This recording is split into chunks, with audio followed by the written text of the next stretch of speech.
யாத்திராகமம் 10ஆம் அதிகாரம். பின்பு கர்த்தர் மோசேயை நோக்கி, நீ பார்வோனிடத்தில் போ, அவர்கள் நடுவே நான் என் அடையாளங்களை செய்யும்படிக்கும் நான் எகிப்திலே நடப்பித்ததையும் நான் அவர்களுக்கு நீர் இன்னும் அறியவில்லையா என்றார்கள். அப்பொழுது மோசேயும் ஆரோனும் பார்வோனிடத்துக்கு திரும்ப அழைக்கப்பட்டார்கள். அவன் அவர்களை நோக்கி, நீங்கள் போய் உங்கள் தேவனாகிய கர்த்தருக்கு ஆராதனை செய்யுங்கள் என்று சொல்லி யார் போகிறார்கள் என்று கேட்டான்.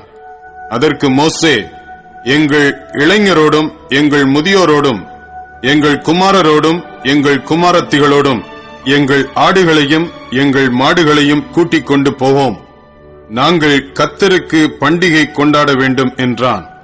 அப்பொழுது அவன், நான் உங்களையும் உங்கள் குழந்தைகளையும் எப்படி விடுவேனோ அப்படியே கர்த்தர் உங்களோடு இருப்பாராக. எச்சரிக்கையாயிருங்கள், உங்களுக்கு பொல்லாப்பு நேரிடும்.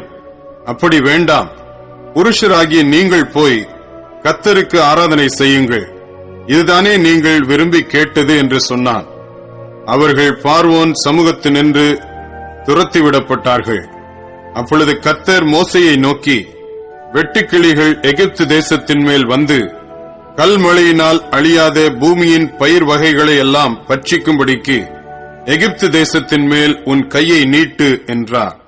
அப்படியே மோசே தன் கோலை எகிப்து தேசத்தின் மேல் நீட்டினான்.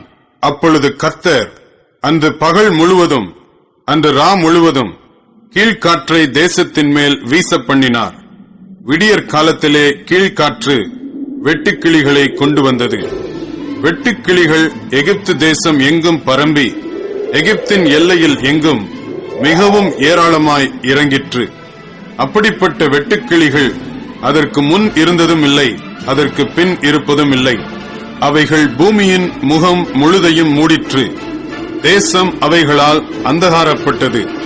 கல்மழைக்கு தப்பியிருந்த நிலத்தின் பயிர் வகைகள் யாவையும் மரங்களின் கனிகள் யாவையும் அவைகள் பட்சித்து போட்டது. எகிப்து தேசம் எங்கும் உள்ள மரங்களிலும் வயல்வெளியின் பயிர் வகைகளிலும் ஒரு பச்சிலையும் மீதியாயிருக்கவில்லை.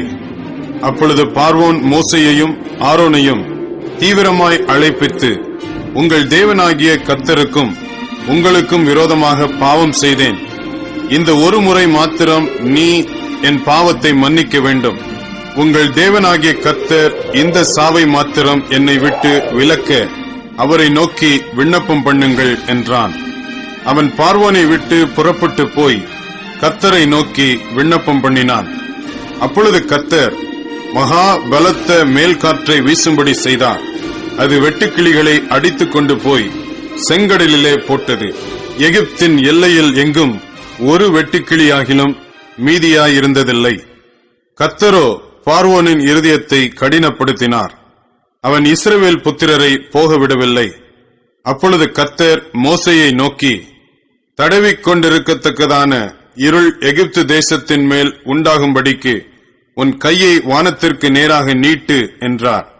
மோசே தன் கையை வானத்திற்கு நேராக நீட்டினான். அப்பொழுது எகிப்து தேசம் எங்கும் 3 நாள் மட்டும் காரிருள் உண்டாயிற்று. 3 நாள் மட்டும் ஒருவரை ஒருவர் காணவும் இல்லை, ஒருவரும் தம் இடத்தை விட்டு எழுந்திருக்கவும் இல்லை. இஸ்ரவேல் புத்திரர் யாவருக்குமோவெனில் அவர்கள் வாசஸ்தலங்களிலே வெளிச்சம் இருந்தது. அப்பொழுது பார்வோன் மோசேயை அழைப்பித்து, நீங்கள் போய் கர்த்தருக்கு ஆராதனை செய்யுங்கள், உங்கள் ஆடுகளும் உங்கள் மாடுகளும் மாத்திரம் நிறுத்தப்பட வேண்டும், உங்கள் குழந்தைகள் உங்களுடன் போகலாம் என்றான். அதற்கு மோசே, நாங்கள் எங்கள் தேவனாகிய கர்த்தருக்கு படைக்கும் பலிகளையும் சர்வாங்க தகன பலிகளையும் நீர் எங்கள் கையிலே கொடுக்க வேண்டும், எங்கள் மிருக ஜீவன்களும் எங்களோட கூட வரவேண்டும், ஒரு குளம்பும் பின் வைக்கப்படுவதில்லை. எங்கள் தேவனாகிய கர்த்தருக்கு ஆராதனை செய்கிறதற்கு அவைகளிலிருந்து எடுக்க வேண்டும். இன்னதை கொண்டு கர்த்தருக்கு ஆராதனை செய்வோம் என்பது நாங்கள் அங்கே போய் சேரும் அளவும் எங்களுக்கு தெரியாது என்றான். கர்த்தர் பார்வோனுடைய இருதயத்தை கடினப்படுத்தினார். அவன் அவர்களை போகவிட மனதில்லாதிருந்தான். பார்வோன் அவனை நோக்கி, என்னை விட்டு அப்பாலே போ, நீ இனி என் முகத்தை காணாதபடி எச்சரிக்கையாயிரு, நீ இனி என் முகத்தை காணும் நாளில் சாவாய் என்றான். அப்பொழுது மோசே, நீர் சொன்னது சரி, இனி நான் உம்முடைய முகத்தை காண்பதில்லை என்றான்.